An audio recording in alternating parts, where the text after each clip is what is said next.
Canada curious? This is the Yes We Canada podcast, the progressive's guide to getting the fuck out. This episode, Canada, the land of Nomo.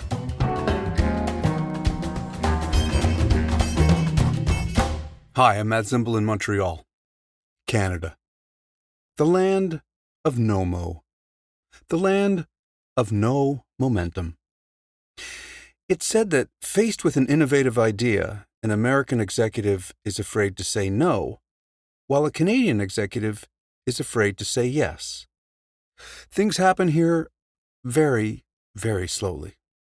Urgency is delayed until the last possible moment. In international diplomatic circles, the Canadian solution is code for, well, let's just study it, eh? Up here, there are taxpayer-funded government white papers on every imaginable subject of governance. These studies cost millions of dollars to produce and then rest comfortably on a shelf in a government archive somewhere without an iota of implementation.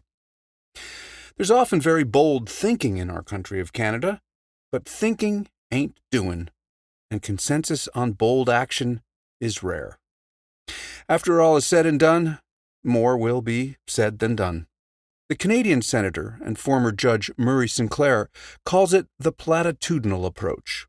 Sinclair was one of Canada's very few Indigenous judges, and he chaired the Residential School Truth and Rights Commission. We talked about the residential schools on an earlier episode. The schools were a culture-crushing government and church collaboration of horrors that continued until the early 1980s in Canada, resulting in an estimated 6,500 deaths of Indigenous children while in school. The UN called it a genocide. Senator Sinclair explains the platitudinal approach by saying that when a government needs to get out of a boiling pot of water and doesn't want to be involved in a difficult conversation, they create a commission or inquiry, give it a mandate, throw some money at it, and boldly ask the commissioners to, quote, tell us what to do. We probably won't do it, but this commission will cool things down, and we're good with that, end quote. But retired Senator Sinclair has a workaround. He says that in recent times, citizens are becoming more activist, so when the people embrace a commission's recommendations, the people will then push the government to take action and be held accountable on the recommendations of their own commission. Murray says the way to conduct an effective commission is to make sure the commissioners, quote, speak to the people, because ultimately the people will force change, not the government.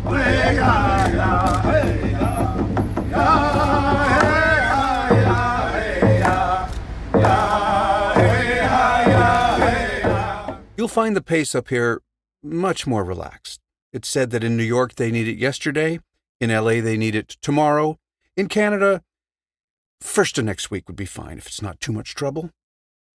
A call to action isn't really our thing here. When my family arrived in Canada in 1971, we watched a Canadian Film Awards show on TV. One of the presenters was an actor, director, puppeteer by the name of Rod Conabare. The previous year, Mr. Conabare had won the Best Director Award. Now, I'm paraphrasing here, but in his acceptance speech, he said something like this. Last year, I won the award I'm presenting tonight, Best Director. What an honor. I was sure that this prize would be a life-changing event. After the after-party, I went home and waited for offers to pour in. Nothing happened for a week, and I thought, well, I'm sure that producers are intimidated by this important award I won, and they want to be certain that when they approach me to direct their next feature, their project is in the best shape possible. 6 months later, I went down to the basement to check and see if the phone lines were still connected. Then one day, after 8 months of utter unemployment, an offer poured in. And I should just say for our younger listeners, phone lines refer to a cable, a little piece of wire, that used to be attached to a phone. It's adorable, huh? Back in the 1970s, we lived in the country in Prince Edward Island. Our phone not only had a wire, but it had many wires because we had what was called a party line. 10 residents in our rural neighborhood all shared the same phone line. So you'd pick up the phone to make a call and someone would be just chatting away. Of course, you do the polite thing and hang up and not eavesdrop on your neighbor's private phone conversation. Of course. Understand that this was the 70s, long before phone sex was invented, which is really a shame when you think about it because party lines in rural PEI could have been the birthplace of group phone sex. What you wearing, Boyd? Coveralls. What you wearing, Florence? Overalls. What you wearing, Angus? Coveralls. What you wearing, Siobhan? Overalls. Why do you ask, Angus? My parents were both freelancers. My father a documentary photographer, my mother a writer and therapist. To feed their family, they depended on the phone ringing. So they wrote the award-winning director Rod Conybeare's phrase of wisdom, an offer poured in, on a piece of masking tape, and taped it to the receiver of the phone, where it stayed until my parents left Prince Edward Island for Montreal 10 years later. There are 2 reasons that offers don't pour in up here in Canada. The first is called the tall poppy syndrome, which we've reviewed on other episodes, and it will not be on your citizenship test, but it goes like this. The tall poppy reaches for the limitless sky with ambition to grow big and tall. And the other poppies envy its height and power and have it professionally chopped the fuck down.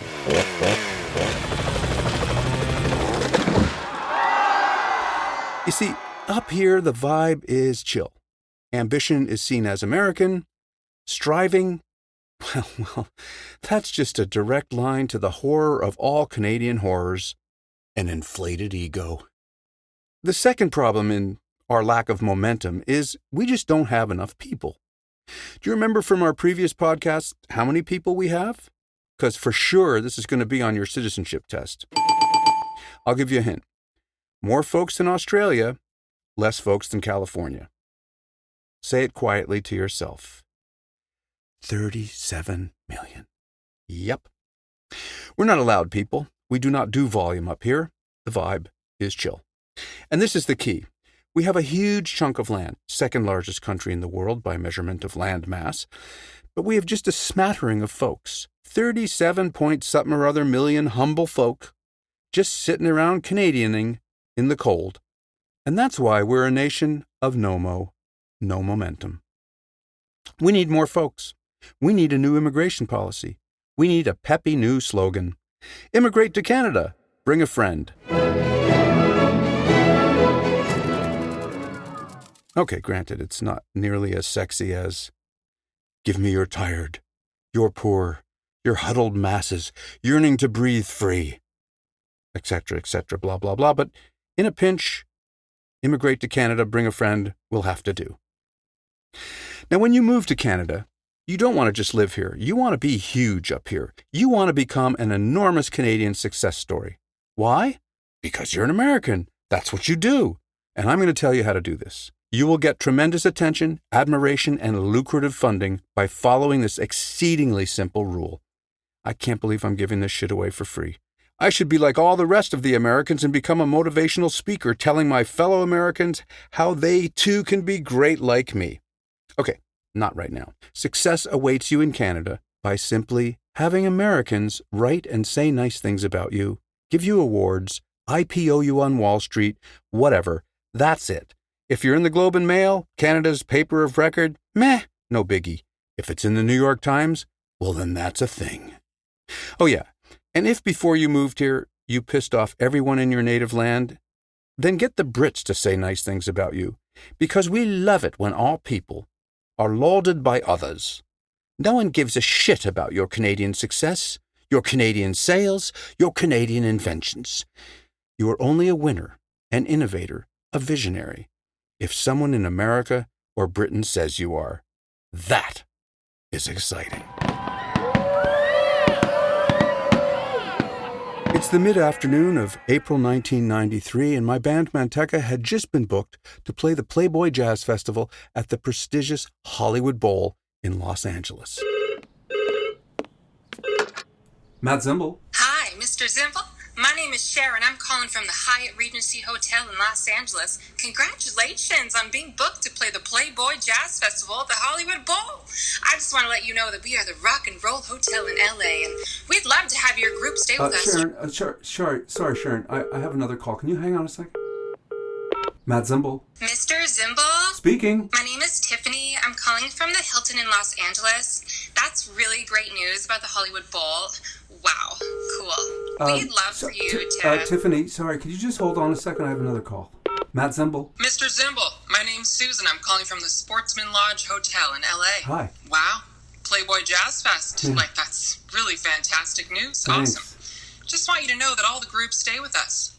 Well, I had no idea that all the hoteliers in LA attend the Playboy Jazz Festival press conference and then cold call bands trying to get them to stay at their hotel. That, my friend, is what we call initiative. I was impressed, flattered even. Suddenly, we were in demand in LA.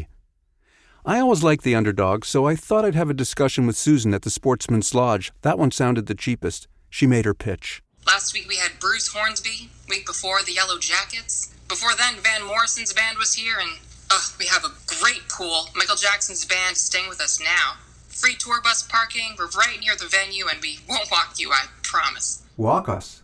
What does that mean? Yeah, right. You might not have heard that expression before. Well, in LA, if a hotel gets a booking from a more high-profile guest, they'll kick you out. That's what we call walking. But we wouldn't do that to you, promise. Let me assure you of two things. First of all, there is no hotel in Canada enterprising enough to go to a music industry press conference and cold call bands all afternoon trying to recruit reservations.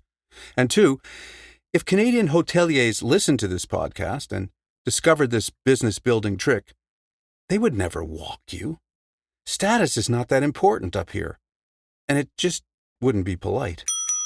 Oh my goodness, I'm so sorry, sir. You seem to have become unreserved. Eh? In Canada, we are a modest people, and when huge international celebrity hits, it's very difficult to process with humility, and I speak from personal experience.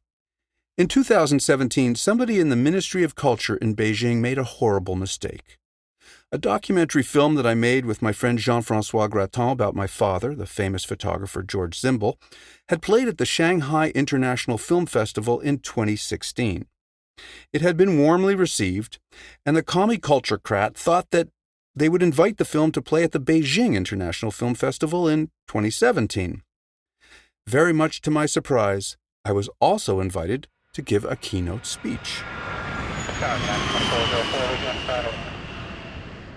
The festival flew me over business class. They put me up in a swanky suite. They gave me 2 assistants, a car and a driver, a formal lunch in my honor, and upon my arrival, I was scrummed by the media. It was delightful. Clearly, these communist people know who I think I am. I was asked to be the president of the jury for an important feature film award. Now here, I need to waste a little bit more of your time by telling you how eminently qualified I am to be the president of a jury awarding the prize for Best International Feature Film. As my partner would testify, every year I watch the first 30 minutes of roughly 3 films before falling fast asleep.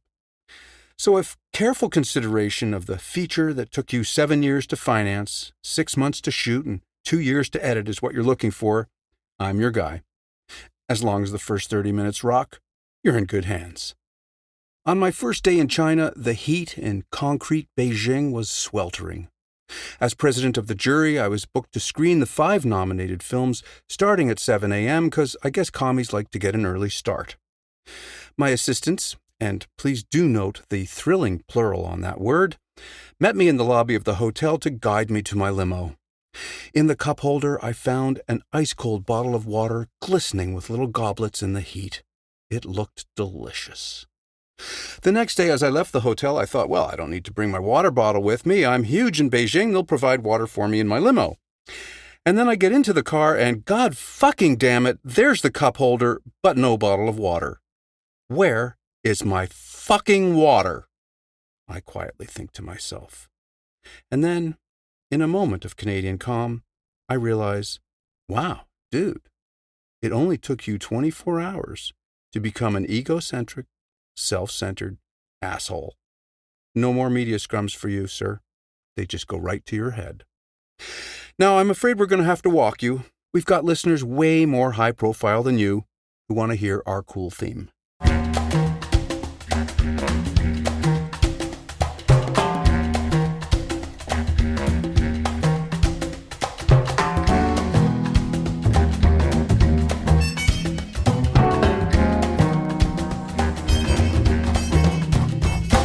Thanks to Lisa Evans, who you also may know as... My name is Sharon. I'm calling from the Hyatt Regency. My name's Susan. I'm calling from the Sportsman Lodge Hotel. My name is Tiffany. I'm calling from the Hilton in Los Angeles.